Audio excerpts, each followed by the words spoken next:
1940s. If you were born in the 1940s, your hidden advantage comes from arriving just after the Great Depression and during a world war. You were raised by parents who had already survived the hardest decade of the century, and that upbringing gave you a level of grit other decades just can't touch. Scarcity wasn't a lesson you learned, it was the background of your entire childhood. Rationing, hand-me-downs, resource management, and making things last weren't just values your parents preached, it was the way life worked. That environment built durability and practicality into your operating system from day one. Your neighborhoods were tighter than anything that exists now. People knew each other, helped each other, and relied on each other because they had to. That level of community bonding gave you cooperation skills and social trust that later generations just don't have. The work ethic passed down from Depression-era parents wasn't motivational poster stuff. It was survival instinct turned into daily routine, and it shows up in your level of responsibility, commitment, and follow-through. The trade-off? Emotional expression got buried under all that toughness, and childhood illnesses hit harder in an era before widespread vaccines and antibiotics. Still, the core advantage holds. You were raised in an environment where quitting wasn't an option, complaining didn't help, and the only way forward was to handle it. That's not nostalgia. That's just what made you who you are. 1950s. As a child of the 1950s, your biggest hidden advantage is that you grew up in the healthiest, safest childhood environment America ever offered. Clean air, stable neighborhoods, tons of outdoor play, and more social interaction than any decade since. All of it built a kind of stability younger generations just didn't get. You weren't just outside more, you were outside constantly, which meant strong physical development from running, climbing, biking, and just moving through the world without constant supervision. That level of activity built cardiovascular health, coordination, and resilience that indoor childhoods can't replicate. The baby boom meant you had more playmates than any generation before or since, which gave you high socialization skills and comfort in groups. You learned how to navigate peer dynamics, resolve conflicts, and build friendships without adults micromanaging every move. The food was better too. Home-cooked meals with minimal processing meant your early nutrition laid down a better foundation for long-term health. The downside was pressure to conform. Fitting in wasn't just encouraged, it was enforced, and racial segregation meant that for many, the ideal childhood came with massive disadvantages right from the start. Even so, the upsides remain. You grew up with freedom to roam, independence, and a level of physical and social development that shaped you into dependable, stable adults. 1960s. You arrived just as society began blowing up every rule. If you were born in the 60s, your hidden advantage is simple. You grew up questioning everything, and that makes your mind harder to control, harder to fool, and much harder to push around.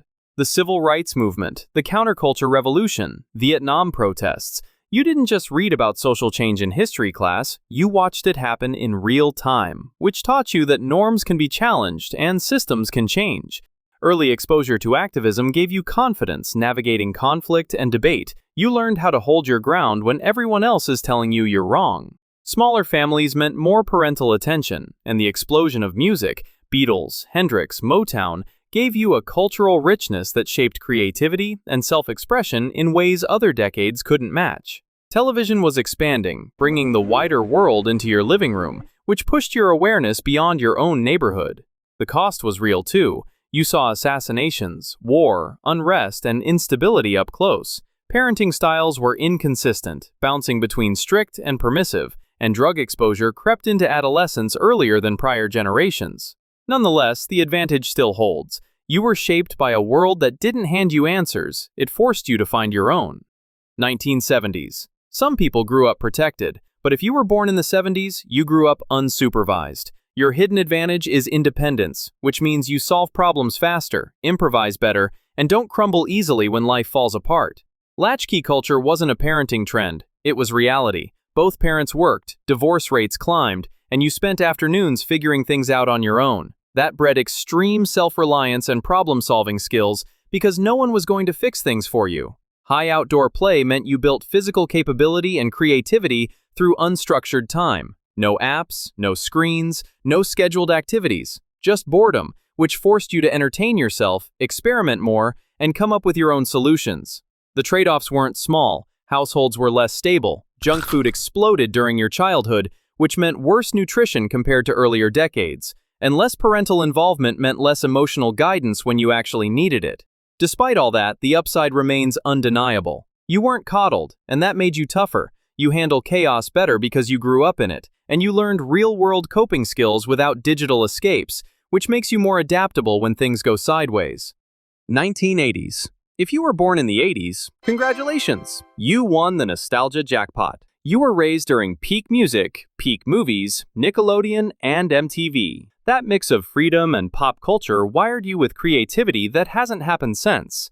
Michael Jackson, Madonna, Prince, Van Halen, and Metallica dominated the radio, while Lethal Weapon, Ghostbusters, Back to the Future, Top Gun, and the entire John Hughes catalog made its mark on the big screen. Saturday morning cartoons became a ritual, while malls, arcades, and roller rinks were real social environments where you learned how to interact face-to-face. That gave you cultural literacy and strong offline social skills that screen-based childhoods just don't build.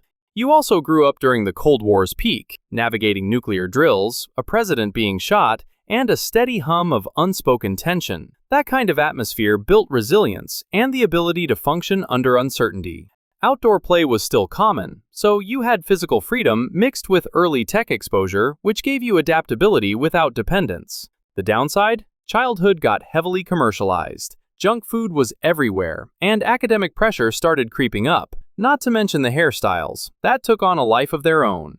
Even so, the advantages are still real. You grew up in a decade that was culturally alive, socially connected, and creatively rich. That shaped how you think, how you connect, and how you handle the world. 1990s. The 1990s was the bridge generation, the last kids who played outside until dark, and the first who could outwit adults on a computer. Your hidden advantage is versatility. You can survive with no Wi-Fi, and you know how to fix the Wi-Fi as well. The Cold War ended, which brought a brief stretch of optimism before 9/11 hit during your childhood or teens. That swing taught you resilience, shaped by contrast, hope followed by sudden fear, which makes you better at navigating uncertain times than generations raised in stability. You had outdoor play and indoor media in balance. The internet was emerging but not central, so you built social fluency in both real-life hangouts and early digital communication. You also adapted to smartphones and social media as they arrived, but you remember how it was before them, so they don't dominate your life. Finally, you grew up in the grunge era with the best sitcom lineup in history: Fresh Prince, The Simpsons, Seinfeld, and Friends, which all gave you cultural grounding and a sense of humor no other decade can match. Like every other decade, this one had its trade-offs too. Comparison culture through magazines and the early web planted seeds of anxiety, made worse by school lockdown drills, and the growing realization that school shootings were no longer unthinkable. 2000s. If you were born in the 2000s, your hidden advantage is learning fast. You grew up with technology already running, which means your brain adapted quickly and now processes information at a speed older generations continue to complain about. The 9/11 aftermath reshaped your entire childhood. Security everywhere, school safety drills, helicopter parenting. That made you risk-aware and safety-conscious in ways previous generations weren't. And while that came with anxiety, it also made you more cautious and deliberate in decision-making. Smartphones appeared mid-childhood, which gave you digital fluency without being born into screens. You remember a world before constant connectivity, but you adapted seamlessly. That balance makes you more media literate than kids who never knew anything else. You grew up with structured rules and clear boundaries, which made you aware of consequences and gave you a sense of responsibility that the previous decade lacked. But the downsides hit hard. Cyberbullying became a real problem. Outdoor play dropped sharply, which hurt physical and social development. The 24/7 news cycle and constant school safety drills drove anxiety higher than ever before. Still, the advantages remain. You process information quickly, adapt to change fast, and navigate digital environments with ease. Where older generations see chaos, you see patterns. That's just how your brain was trained.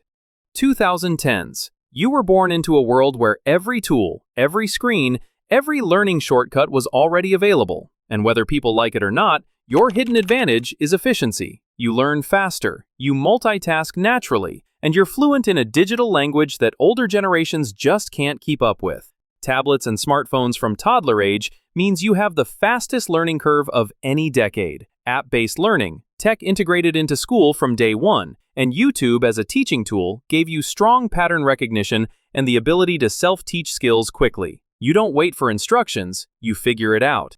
You're fluent in complex interfaces without needing a manual. You process visual information quickly and navigate digital environments intuitively. The pandemic disrupted your schooling, but it also forced adaptability in ways older generations never had to manage as kids.